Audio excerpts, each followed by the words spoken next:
Brought to you by Techno Camon 30 series.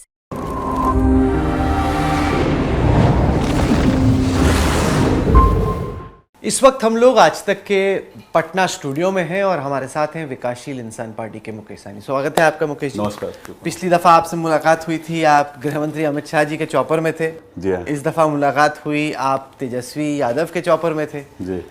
क्या फर्क पा रहे हैं बीजेपी के चौपर में और आरजेडी के चौपर में? वो चौपर बड़ा था, ये थोड़ा छोटा है। हाँ, ये भी फर्क है। बाकी काम करने में कंफर्टेबल मैं तेजस्वी जी के साथ कंफर्टेबल महसूस करता हूँ, क्योंकि एक ही उम्र है। और गृह मंत्री जी के समय में, उस समय 2015 का समय है, उस समय में राजनीति में इंटर ही में किया था। 14 में पहली बार बिहार में मैं पैर रखा था और उस समय में हमारे एजेंडा को लेकर उनके साथ आए कि निषाद को, फिशरमैन कम्युनिटी को आरक्षण मिले।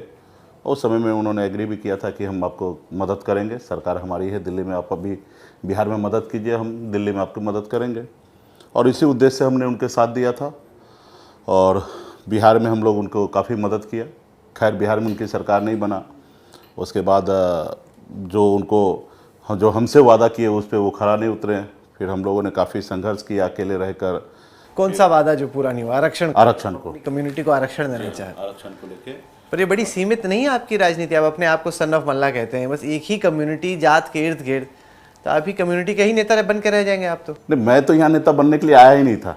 मैं तो फिशरमैन कम्युनिटी को बेटा बनकर उनके हक अधिकार दिलाने के लिए मैं आया था। नेता बनने का उद्देश्य था ही नहीं। मैं तो बॉम्बे से आया था और अभी भी बहुत बड़ा ऐसा उद्देश्य नहीं है कि हमको, लेकिन जिस उद्देश्य को लेकर हम निकले वो उद्देश्य भी पूरा हो। अभी हमने पॉलिटिकल पार्टी बना लिया। 2018 में हमने पार्टी बनाया, 2019 में भी हमने चुनाव लड़ा, सफलता नहीं प्राप्त हुआ। लेकिन 20 में हमने फिर एनडीए के साथ ही रह के हमने बिहार में चुनाव लड़ा, 4 विधायक बना, सरकार में हम मंत्री बने, सारा चीज़ किया। अभी हम सभी जाति वर्ग के लिए तो काम कर ही रहे, लेकिन जो हमारा उद्देश्य था उस उद्देश्य पे भी हमें खड़ा रहना है। जैसे भारतीय जनता पार्टी का था कि राम मंदिर हमें बनाना है, या 300। आपका एक ही उद्देश्य है कि अपनी कम्युनिटी को आरक्षण दिलाना है? ये फर्स्ट उद्देश्य मेरा ये है कि ये मतलब चाहिए कि निषाद को आरक्षण दिलाना है। और जब मैं राजनीति सेक्टर में मैं आया हूँ और मैं राजनीति कर रहा हूँ और मुझे अगर पावर मिलता है, मैं मंत्री बनता हूँ या जो भी पावर मिलता है, तो मेरा दायित्व बनता है कि 13 करोड़ जनता के बारे में सोचना। पर ये भी तो है कि आप कोशिश कर रहे थे कि एनडीए में ही बने रहें। वो तो नीतीश जी वापस आ गए तो आपका पत्ता कट गया। नहीं, मैंने उतार दिया गया। नहीं, मैं कभी भी एनडीए में नहीं बनने के लिए मैं रहा। हाँ, एनडीए चाहता था कि मुझे साथ रखे, पर उनको बड़ी मछली मिल गई तो छोटी मछली को किनारे। हाँ, ये कॉल उन्होंने लिया, ये कॉल मैंने नहीं लिया कि उनको जो सोचना वो सोचे। लेकिन मेरा क्लियर था कि मैं आपके साथ नहीं काम करूंगा। जब तक निषाद को, फिशरमैन को आरक्षण आप नहीं दीजिएगा, तब तक हम आपके साथ नहीं जाएंगे। नीतीश जी आने के बाद भी उन्होंने ऑफर किया कि आइए मुजफ्फरपुर से चुनाव लड़ लीजिए, मंत्री बनिए केंद्र में। लेकिन हमने कहा नहीं, हमें आरक्षण आप दे दीजिए, उसके बाद आप हमसे प्राण भी मांग लीजिएगा तो दे देंगे। लेकिन आरक्षण के कहने पर आपके समुदाय का कितना वोट पड़ता है किसी कैंडिडेट के लिए? अभी बहुत अच्छा, हम बहुत मेहनत कर रहे हैं। अब कितना वोट पड़ता है ये तो रिजल्ट आने के बाद आपको पता चलेगा। बट बहुत ही अच्छा, ये भारतीय जनता पार्टी को भी पता है। अगर नहीं पता रहता तो 2020 में 11 सीट विधानसभा में हमको नहीं देते। तो उनको लगा कि ज़्यादा दे दिया आपको। बात दे दिया तो सही उन्होंने आपको, लेकिन बाद में लगा अरे ओवर रेटेड है भाई, हाइप ज़्यादा है, हकीकत कम है। हाँ ठीक है, तो इस बार पता चल जाएगा। देखिए, बिहार में मोदी जी को 2 बार रात्रि विश्राम कर चुके हैं, गृह मंत्री जी को आना पड़ रहा है। क्यों? मेहनत कर रहे हैं चुनाव जीतने के लिए। तो ठीक है, मेहनत करें। इससे पहले भी तो चुनाव हुआ, 19 में भी चुनाव हुआ, 14 में भी चुनाव हुआ। क्या उस समय मेहनत नहीं की? उस समय भी मेहनत की। लेकिन इस समय में उनका समीकरण बिगड़ चुका है और खास करके अति पिछड़ा वोट का समीकरण पूरी तरीके से बिगड़ चुका है। नहीं, पर ये तो नेशनल इलेक्शन है, ये मोदी जी का इलेक्शन है। वो ठीक है, असेंबली इलेक्शन में अलग लड़ाई होगी। नहीं, तो नेशनल इलेक्शन है तो नेशनल की ही बात कर रहा हूँ। तो 19 में कहाँ रात्रि विश्राम किए मोदी जी? उस समय में भी तो उनको देश में बड़ा बहुमत लाना था। लेकिन इस बार आ रहे हैं तो चूंकि रात में रुक रहे हैं इसलिए आपको लग रहा है ज्यादा टेंशन है। ये क्या बात हुई? अरे वो एक्स्ट्रा एफर्ट कर रहे हैं अपनी तरफ से। नहीं, करना चाहिए, मैं इसके लिए नहीं मना कर रहा हूँ कि नहीं करना चाहिए, लेकिन विशेष कर रहे हैं। ये रिजल्ट 4 तारीख को रिजल्ट आएगा ना, उस समय में देश दुनिया, आप भी और मोदी जी भी देखेंगे। क्या फर्क है? आप जब बीजेपी के लिए कैंपेनिंग कर रहे थे उनके साथ और अब आरजेडी के साथ कर रहे हैं, आपके पिच में क्या फर्क है? मतलब उनके साथ मैं जब काम कर रहा था तो एक एजेंडा के साथ काम किया मैंने। फिर आज जब उनको मेरी ज़रूरत नहीं महसूस नहीं हुआ, उन्होंने ड्रॉप कर दिया। वही भारतीय जनता पार्टी था। जब नीतीश जी उनके साथ नहीं था तो हमको Y+ सुरक्षा दे के रखा था, आप हमारे साथ रहिए, आपके मनपसंद सीट देना चाहते हैं।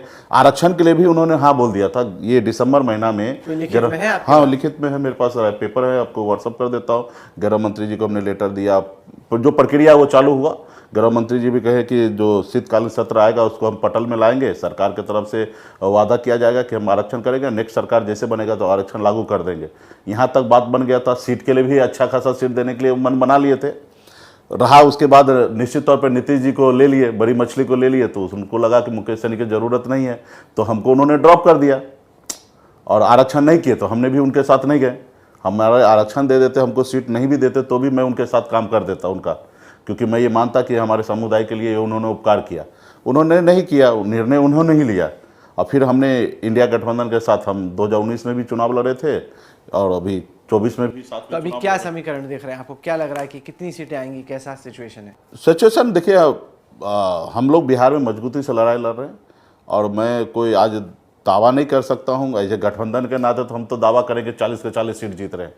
लेकिन आज की तारीख में बीजेपी ऐसा कोई सीट नहीं है, 1-2 सीट छोड़कर, कि वो दावा कर दे कि सीट 100% हम जीत रहे हैं। सभी सीट पे लड़ाई है। जनता पर मार्जिन बहुत है ना, उनका कंफर्ट है कि मार्जिन ज़्यादा है। नहीं तो बिहार विधानसभा के चुनाव में वो मार्जिन कहाँ गया? वो तो असेंबली इलेक्शन। हाँ, असेंबली इलेक्शन है, लेकिन अभी देखिए बेरोजगारी बड़ा मुद्दा है। बेरोजगारी देश में सिर्फ बिहारी नहीं, पूरे देश में बड़ा मुद्दा हो रहा, बनते जा रहा है। जो युवा कल तक मोदी चिल्ला रहा था, आज वो मोदी का नाम लेना नहीं पसंद कर रहे हैं, वो सारे युवा जो है हमारे पक्ष में आ रहे हैं। संविधान को जो मानते हैं, जो चाहते हैं कि देश में सब लोग सर उठा के जिए, आज मोदी जी के रहते हुए सारा ये चीज़ खत्म होते जा रहा है। तो जितना भी लोग संविधान को मानते हैं, बाबा साहब को मानते हैं, वो सब लोग हमारे साथ है। इसलिए क्योंकि मोदी जी सारे जितने भी देश में सरकारी संस्था था सभी को प्राइवेट कर रहा है, और जब प्राइवेट हो रहा तो वहाँ पे नौकरी SC ST को, OBC को नहीं मिल रहा है। और वहाँ पे प्राइवेट भी हो रहा तो उसी को नौकरी मिलता है जिसके पास पावर है, जिसके पास पैसा है, जिसके पास पहुँच है, जिसको इंग्लिश बोलने के लिए आता है, उसी को प्राइवेट कंपनी में नौकरी मिल रहा है। तो आप जब तक स्किल नहीं डेवलप कीजिएगा OBC SC ST में, तो आप किस तरीके से आप सभी प्राइवेट कर दे रहे हैं, तो फिर OBC SC ST क्या करेगा? तो जो अम्बेडकर जी को मानते हैं वो सारे लोग आज हम लोगों के संविधान के पक्ष में हैं।